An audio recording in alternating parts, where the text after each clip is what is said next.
가벼운 마음으로 즐겨주시면 감사할 것 같습니다. 오늘 처음 연주할 곡은요, 프랑스의 작곡가 클로드 드뷔시의 아라베스크 1번이라는 곡인데, 흔히 클로드 드뷔시라고 하면 우리가 인상주의 작곡가라고 말을 합니다. 인상주의 음악이 어떤 거냐면요, 그 미술의 인상주의 사조와 비슷하게 순간의 인상, 감상, 때로는 어떤 풍경 등을 그대로 음악으로 표현을 했다고 생각을 하시면 돼요. 그래서 그런지 몰라도 드뷔시의 곡들을 들어보시면 되게 좀 떠다니는 듯하고 되게 몽롱한 음악들이 많습니다. 그래서 명상을 하실 때나 생각을 정리하실 때 그냥 배경음악으로 틀어두시기에 적절한 곡들이 많다고 생각을 합니다. 드뷔시는 두 곡의 아라베스크를 남겼어요. 그래서 오늘 연주할 건 첫 번째 아라베스크고요. 사실 두 번째 아라베스크는 유명하지 않습니다. 거의 연주가 안 돼요. 근데 유명하지 않다고 해서 그 곡이 아름답지 않은 건 아니거든요. 그래서 혹시나 관심이 있으시면 오늘 1번 들으시고 2번도 유튜브 같은 데서 한번 찾아서 들어보시는 거를 추천드리겠습니다. 네, 그러면 오늘 첫 곡 클로드 드뷔시의 아라베스크 1번 연주하겠습니다.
감사합니다.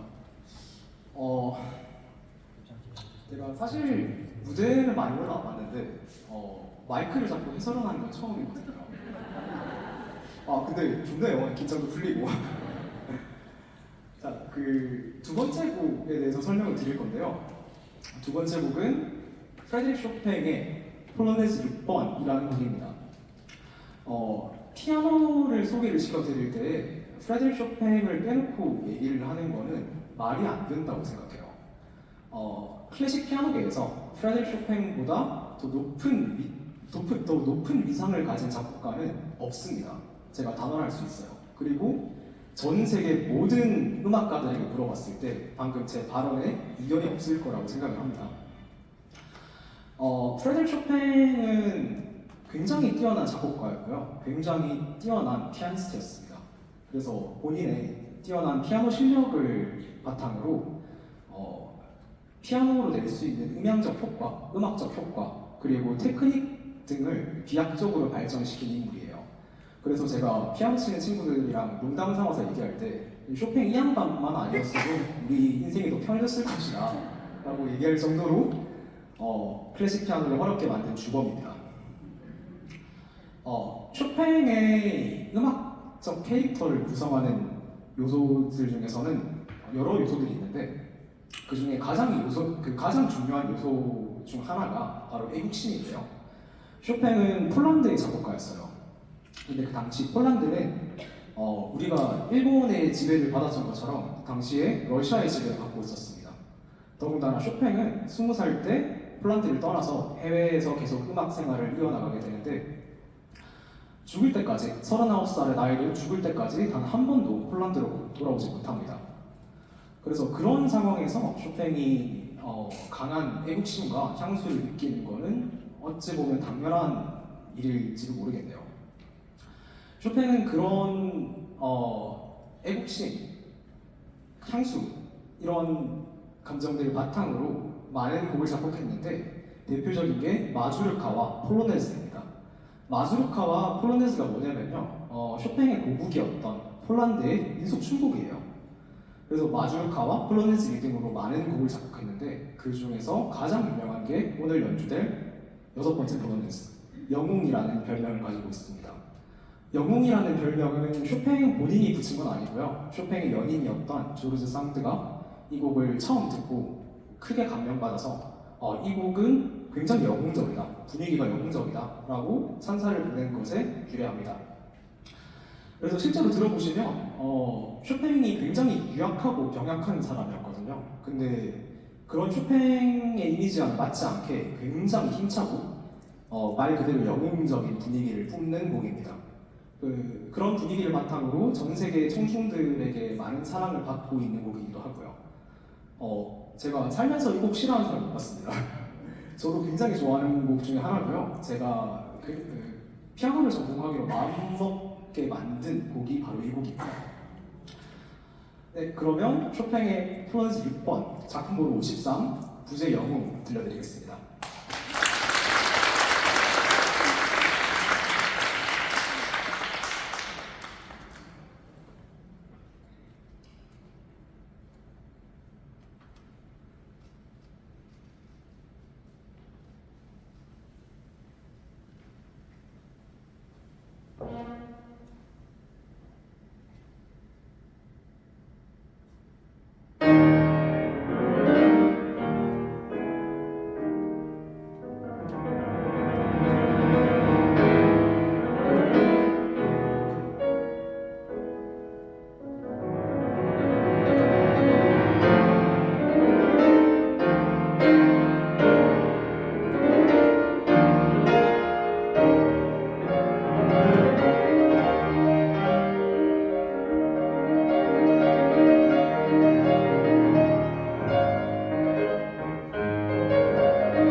제가 되게 좋아해서 그 유튜브에서 많은 연주 영상들을 찾아보는데 끝날 때 그러니까 시작이 한 7분 정도 되는 곡이거든요. 근데 분명 사람이 그렇게 빨리 늙지가 않는데 어떻게 7분 만에 연주를 끝내고 연주자가 그렇게 늙을 수가 있는지 되게 저렇게 힘든가 했는데 네 그러네요. 네. 네, 이렇게 해서 피아노의 대표곡 두 곡 들어보셨고요. 이제 다음부터는 바이올린 대표곡을 들어보실 건데요. 다음 들으실 곡은 독일의 작곡가 요하네스 브람스의 스케르초입니다. 근데 그 공연 그 팜플렛 보시면 스케르초 from FAE 소나타라고 적혀 있을 거예요.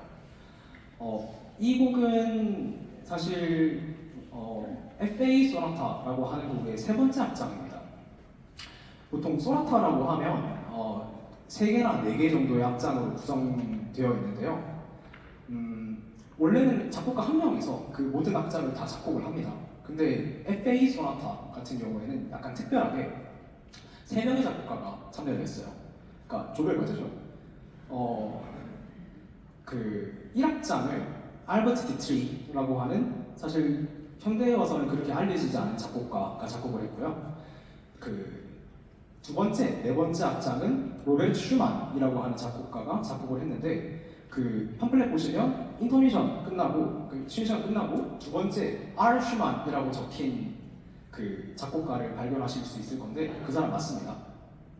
그리고 세 번째 악장 스케르초 악장을 이제 요하네스 브람스가 작곡을 했는데 왜 이렇게 3명의 작곡가들이 모여가지고 그 한 소나타를 쓰게 됐냐면요.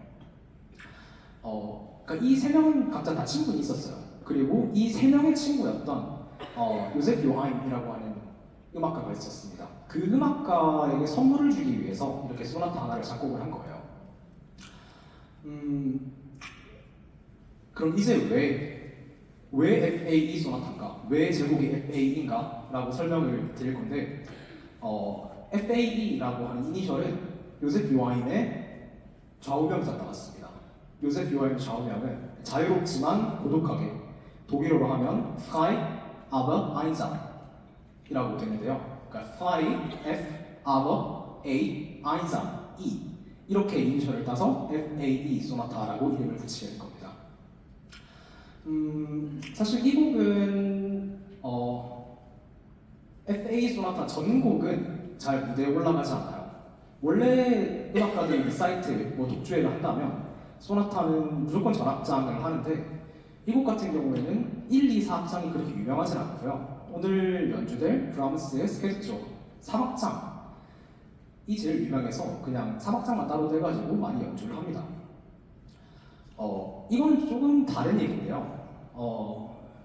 2, 4악장을 슈만이 쓰고 3악장을 브람스가 썼다고 제가 말씀드렸잖아요. 이 둘의 관계가 되게 유명합니다. 우선 슈만은 브람스보다 나이가 많았고요.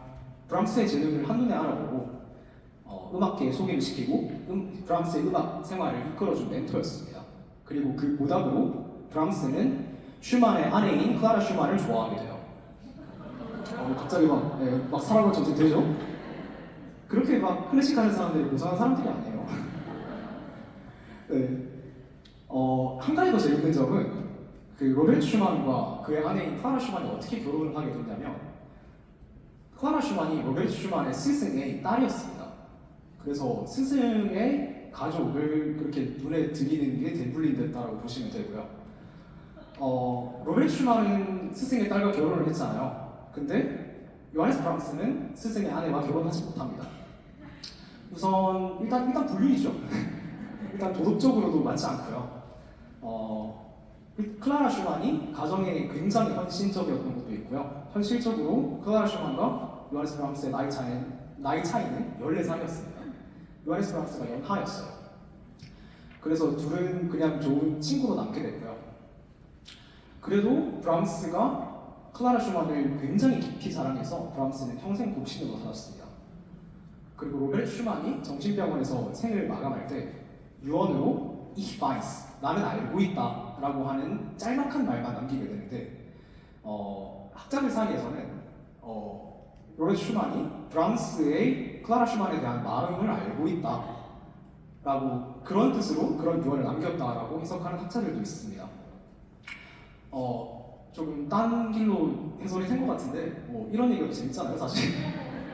네, 그러면 오늘 연주를 위해서 굉장히 뛰어난 바이올리니스트가 섭외가 되어 있는데 한지 바이올리니스트 무대로 모셔서 같이 요하네스 브람스의 FA 소나타 3악장 스케치조 들려드리겠습니다. 감사합니다.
네, 멋진 연주 들려주신 함지 바이올리스트께 다시 한번 박수.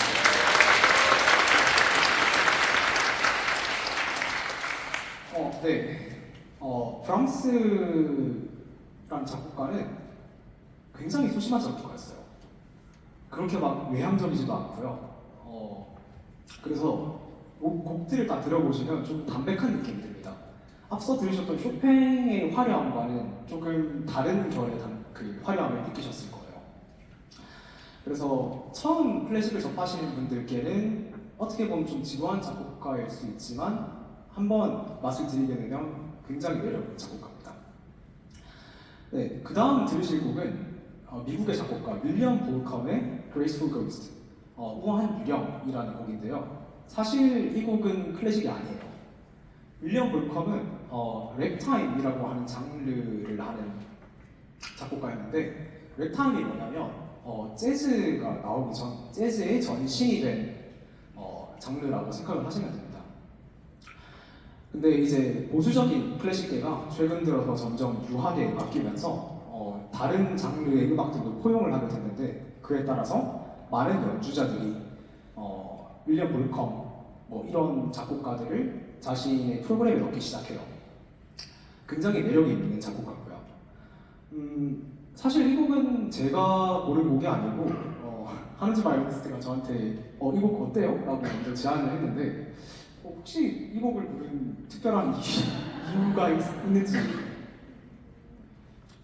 제가 우연히 이 곡을 듣게 됐는데 너무 좋아서 그때는 이게 도대체 어떤 곡이지 하고 계속 찾아보다가 주변에 보이는 사람들한테 계속 이 멜로디를 부르면서 이거 혹시 무슨 노래인지 아냐고 4명한테 물어봤는데 4번째 정답을 알아내서 그때 한번 들어보고 이렇게 좋은 연주 기회가 생겨서 저도 이 곡을 하고 싶다고 얘기해서 하게 됐습니다.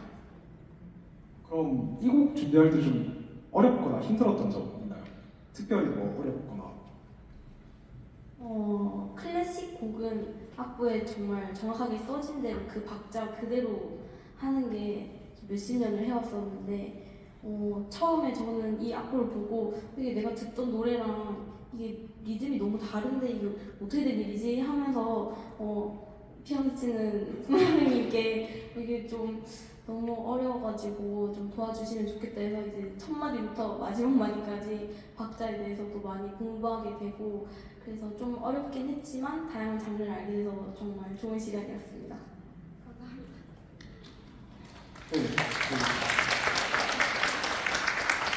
오늘은 클래식을 소개하는 자리지만 그래도 이렇게 변화하는 클래식계의 트렌드를 여러분들께 또 소개시켜드리는 게 중요하다고 생각을 해서 이 곡을 넣게 되었습니다.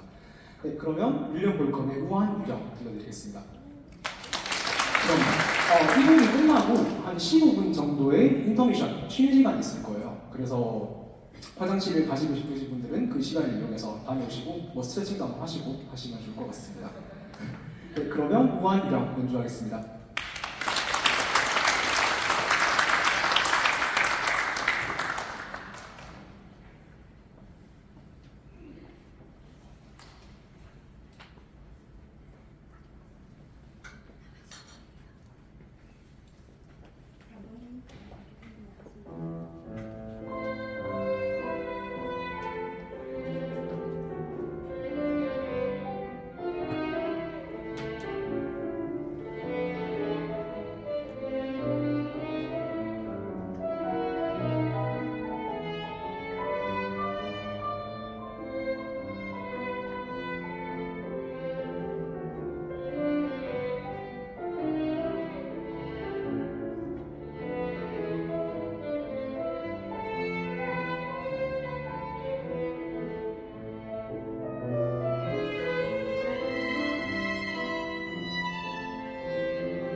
지금부터 15분간 휴식하겠습니다.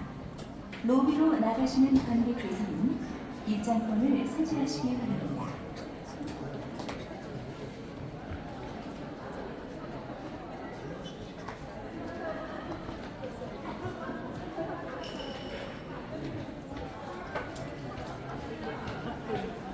네, 입장시 티켓 확인했습니다. 티켓 소지하시고 나가시기 바랍니다. 왼쪽에 있습니다. 남자는 왼쪽에 있습니다. 네, 입장시 티켓 확인하겠습니다. 입장시 티켓 확인했습니다. 티켓 소지 부탁드리겠습니다. 네, 입장시 티켓 확인했습니다. 티켓 소지하시고 나가시기 바랍니다.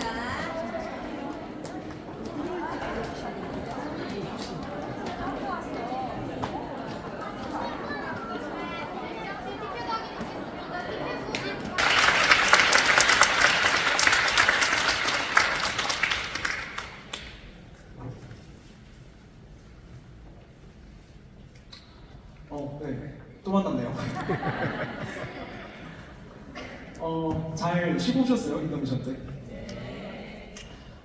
인터미션이 관객들한테도 굉장히 소중한 시간이지만 연주자들한테도 굉장히 소중한 시간이거든요. 아까 들어갔는데 소리 떨려가지고 쇼플레이를 이렇게 집어먹고 나왔습니다. 네, 이제 1부에서는 피아노와 바이올린 이 두 악기의 대표곡들을 만나보셨고요. 이제 2부를 시작하는 악기는 첼로입니다. 첼로의 대표곡을 두 곡 들어보실 건데 첫 번째로 들으실 곡은 프랑스의 작곡가 카미르 생상의 동물의 사역제 중 13번째 곡 백조입니다. 동물의 사역제라는 곡은 음악 시간에 많이들 접해보셨을 거라고 생각을 해요. 저도 음악 시간에 배워본 곡이고요. 동물의 사역제는 어떤 곡이냐면 카미르 생상이 동물들의 모습을, 여러 동물들의 모습을 묘사한 모음곡입니다.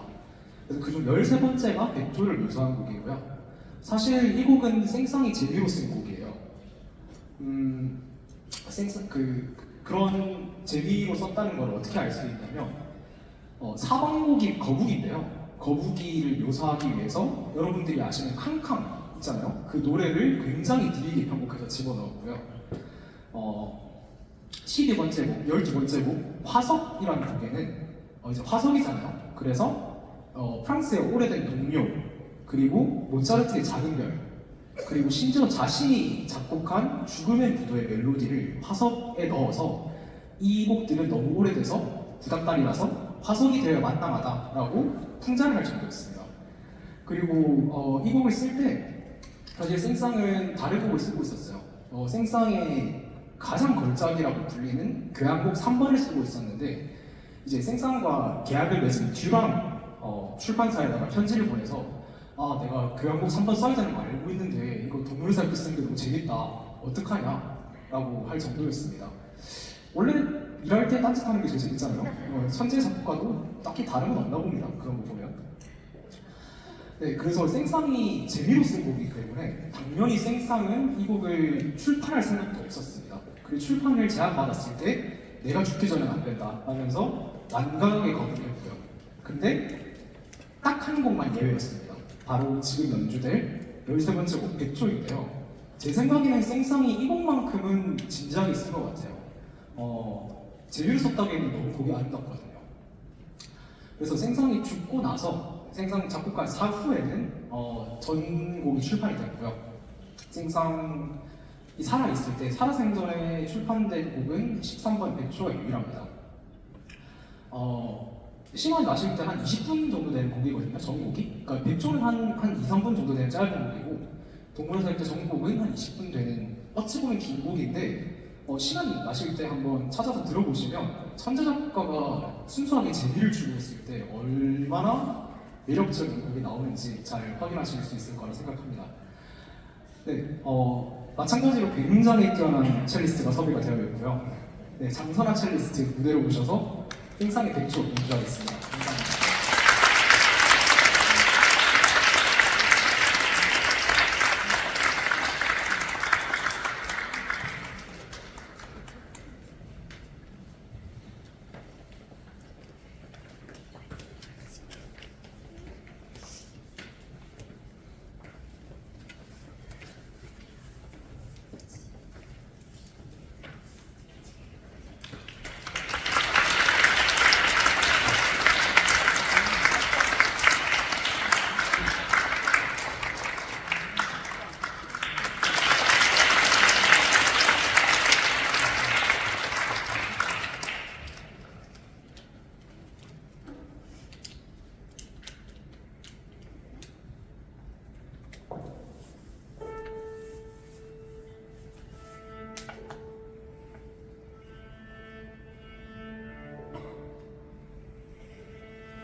네, 멋진 연주 들려주신 장선아 첼리스트님 다시 한번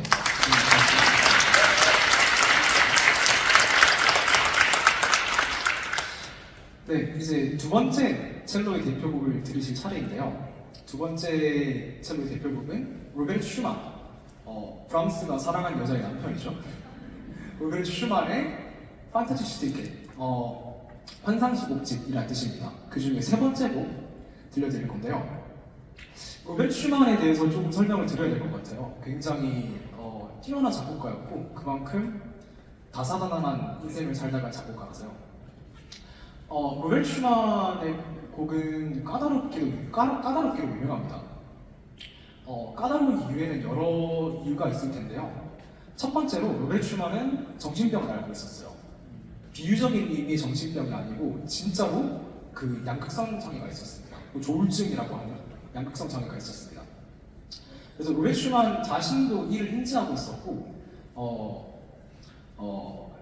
그러니까 외향적인 자신의 한 인격에 플로레스탄, 그리고 내향적인 자신의 인격에 오이제비우스라는 이름을 붙여서 자신의 곡에 등장을 시킬 정도로 자신의 그 정신 질환을 작곡에 잘 녹여냈습니다.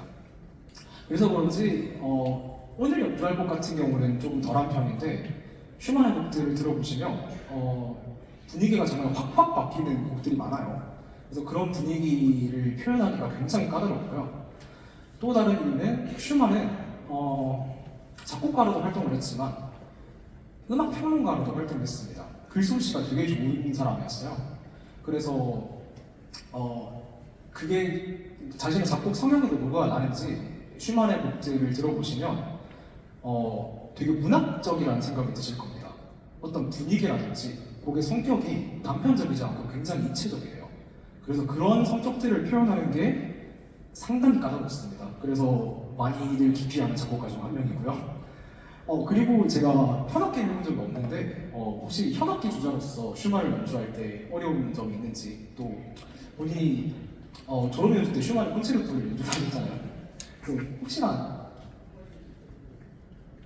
슈만 손이 컸는지는 모르겠지만 손가락 번호 만들기도 좀 힘들고 도약도 조금 많고 이래가지고 연주하기 좀 힘들고 까다롭긴 한데 이번 곡은 좀 덜 하고 재밌더라고, 곡 자체가. 그래서 결국이랑 재밌게 준비했습니다. 현악기 주자로서도 굉장히 손이 불편하다고 말을 하잖아요. 피아노 주자도 똑같거든요. 슈만이 피아노를 굉장히 잘 알고 있었습니다. 슈만 본인도 피아니스트를 꿈꿨지만 손가락을 다쳐서 그 꿈이 좌절이 됐고요. 그리고 슈만의 와이프인 클라라 슈만이 세계에서 제일 잘 나가는 피아니스트였어요. 그래서 곡을 쓸 때 와이프한테 가져가가지고 이 피아니스트 이거 칠 수 있어? 하면 당연히 그랬겠죠. 근데 많은 피아니스트들은 클라라 슈만만큼 손이 잘 돌아가지 못하기 때문에 현재까지도 고통을 받고 있습니다. 네, 그러면 로베르트 슈만의 판타지 슈티케 세 번째 악장 라쉬 und Feuer, 빠르게 그리고 불과 같이, 불을 가지고라는 뜻입니다. 네, 곡 들려드리겠습니다. 감사합니다.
네, 그 피아노의 대표곡 그리고 바이올린의 대표곡, 첼로의 대표곡들을 모두 들어보셨습니다. 이번 순서는 뭘 소개하는 순서냐면요. 이제 대표곡들을 들어보셨으니까, 그러니까 각 악기들별로 대표곡을 들어보시면서 악기에 대해서 아시게 되셨으니까, 이제 클래식 작곡에 대해서 설명을 드릴 겁니다. 클래식 작곡을 소개하는 순서입니다. 보통 클래식 하면 뭐 기본 100년, 200년 전에 태어난 사람들이 쓴 곡이라고 생각을 하실 텐데요. 현대에도 굉장히 많은 클래식 작곡가들이 활동을 하고 있고 현대에도 신곡들이 많이 나오고 있어요.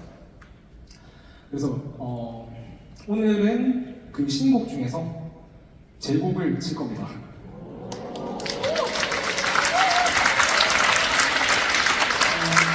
이 곡을 고른 이유는요. 사실 제 욕심이 들어가지 않았다 하면 거짓말이고요. 당연히 제 사진도 들어가 있고 클래식 작곡 테크닉의 가장 기본이 되는 테크닉은요. 어떠한 주제 선율, 주제 멜로디를 어떻게 변형시켜서 그 재료를 가지고 어떻게 곡을 진행시키는가입니다.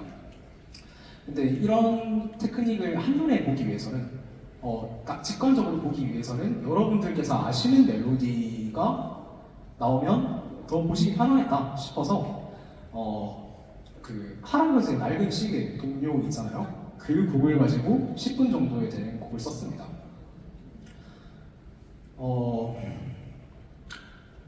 10분이면 솔직히 좀 길잖아요. 저도 10분짜리 곡 잘 못했습니다. 근데 지루하실 수도 있겠지만 다들 아시는 선율이다 보니까 그 아는 선율이 어떻게 변형됐고 어디에 숨어 있고 어떻게 사용돼서 곡이 진행되는가를 잘 들어보시면 약간 숨은 그림 찾기 하시는 느낌으로 들어보시면 그렇게 지루한 곡은 아닐 거예요. 저를 포함한 많은 현대 활동하는 클래식 작곡가들이 베토벤이나 브람스나 바흐 같은 옛날에 거장들과 어깨를 나란히 할 수는 없습니다.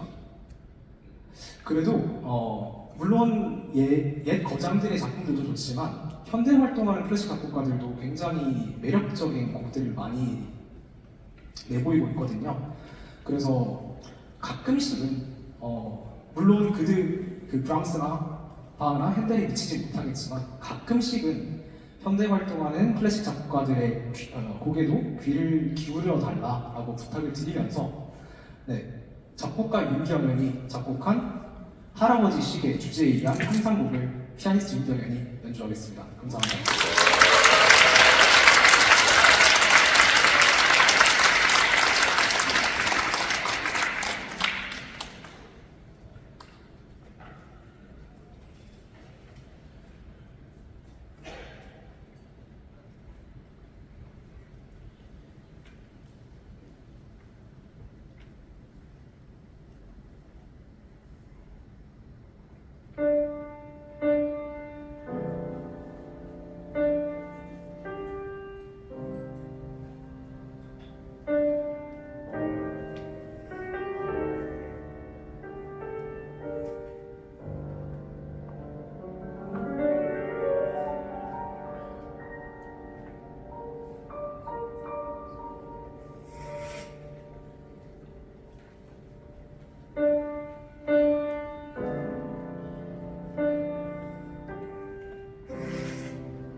제가 작곡한 곡을 제가 연주할 때 가장 힘든 점이 뭐냐면요. 곡이 어려워도 작곡가 욕을 못해요. 정말 힘들었습니다. 왜 이렇게 썼니? 네, 감사합니다. 이제 그 마지막 곡이잖아요. 이제 그 바이올린과 첼로와 피아노가 다 같이 나와서 피아노 트리오를 연주할 건데 이 곡이 마지막 곡일 수도 있고 아닐 수도 있어요. 제가 저한테 피아노를 가르쳐 주신 선생님께 정말 많은 걸 배웠는데 배운 것 중에 하나가 제가 선생님 연주회 가면 항상 앵콜곡이 있더라고요. 앵콜이 있다라고 말씀드린 건 아니고요. 있을 수도 있고 없을 수도 있습니다. 네, 이제 마지막 곡인 것 같은 곡에 대해서 좀 설명을 드려야 될 것 같은데 아스트로 피아졸라라는 작곡가의 부에노스아이레스의 사계 중 겨울입니다. 아스트로 피아졸라라는 작곡가는 이분도 전통 클래식은 아니에요. 탱고 클래식이라고 말을 하는데 이분은 원래 그 아르헨티나의 전통 춤곡인 탱고 작곡가로 더 유명합니다.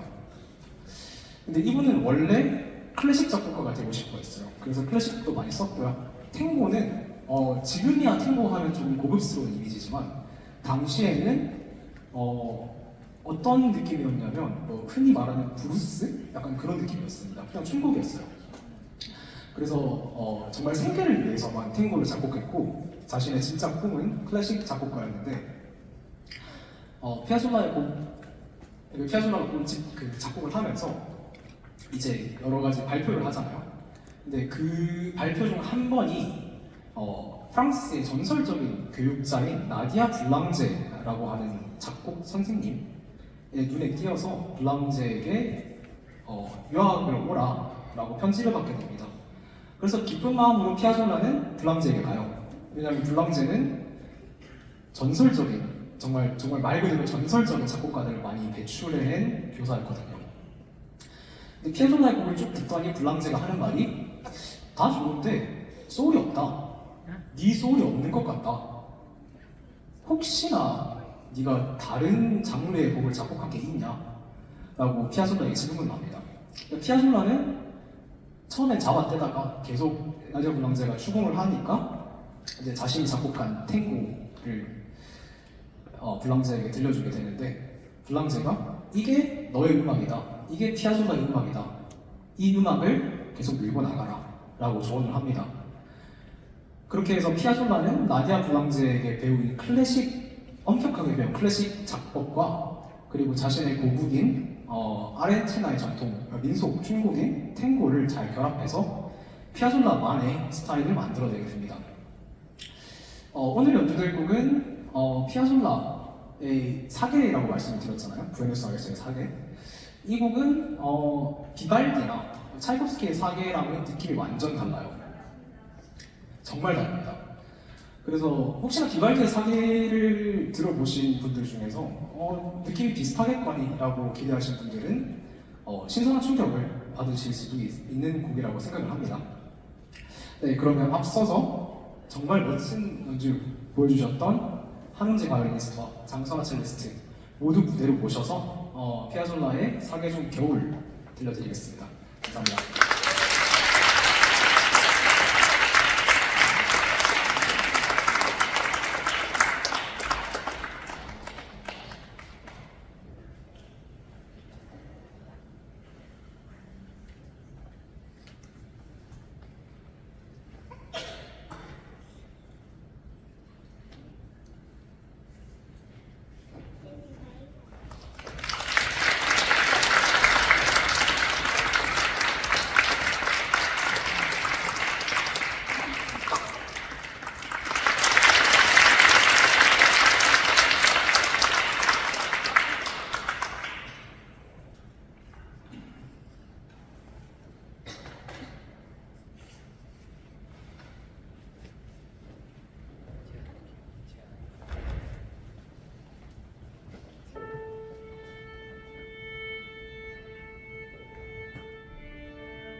네, 다들 앵콜곡 준비된 거 어떻게 다들 아시고 혹시나 오늘 말고 그 다른 클래식 공연장에 가시면요, 네, 앵콜을 연호하시는 것보다 그냥 계속 박수를 치고 계시면 연주자들이 왔다 갔다 간을 보다가 보통 한 3번째쯤 나왔을 때 앵콜을 하는 것 같더라고요, 준비가 돼 있으면. 근데 저희는 팔 아프시잖아요. 저도 좀 짜증 많이 냈거든요, 막 왔다 갔다 하면. 그래서 바로 앵콜곡 연주하도록 하겠습니다.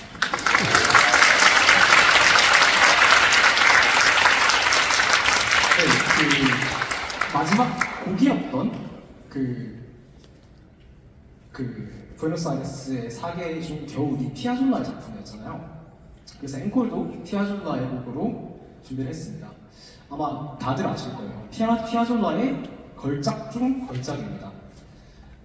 딱히 다른 설명은 필요 없을 것 같고요. 그 앵콜이 끝나고 난 뒤에 오늘 연주를 주최해 주신 분께서 감사 인사를 짧게 전하고 싶다고 하시니까 그 짧은 시간이니까 잠시만 자리에 앉아 계셔 주시면 감사하겠습니다. 네, 진짜 마지막 곡으로 피아졸라의 리베르탱고 연주하겠습니다. 감사합니다.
윤정영 이모, 강희숙입니다. 반갑습니다.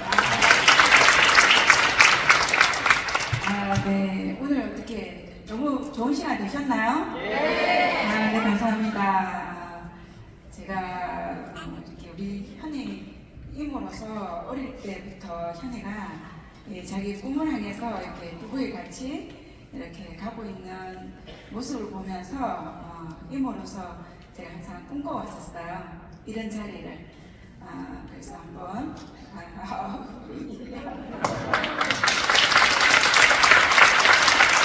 오늘은 농담이죠. 네, 이렇게 잘 자라줘서 너무 감사했던 임으로서 이런 자리가 이렇게 너무 여러분들과 함께 이렇게 좋은 자리를 빛내 주셔서 너무 감사드리고요. 앞으로도 우리 윤경현이가 꿈을 향해서 가는 길에 여러분들 많은 응원 부탁드리겠습니다. 네, 감사합니다. 네, 윤경현이를 낳은 엄마입니다. 반갑습니다.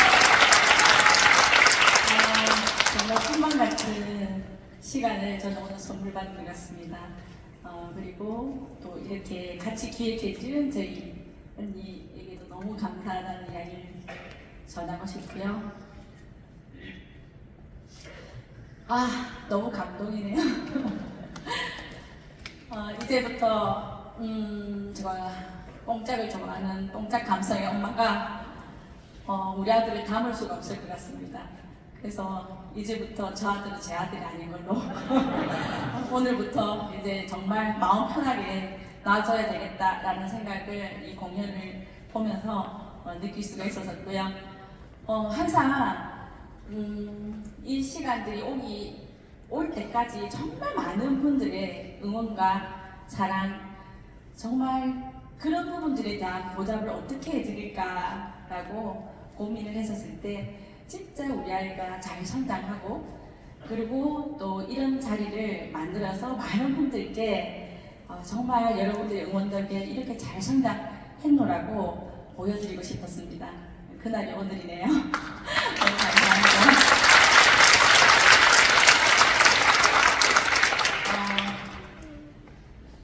이제는 정말 제 손을 벗어나서 전 세계가 알아주는, 전 세계가 인정해주는 음악가로 성장할 수 있도록 클래식의 방탄으로 멋지게 성장할 피아니스트, 작곡가 윤경현을 많이 응원해 주시고 지지해 주시기 바랍니다. 감사합니다.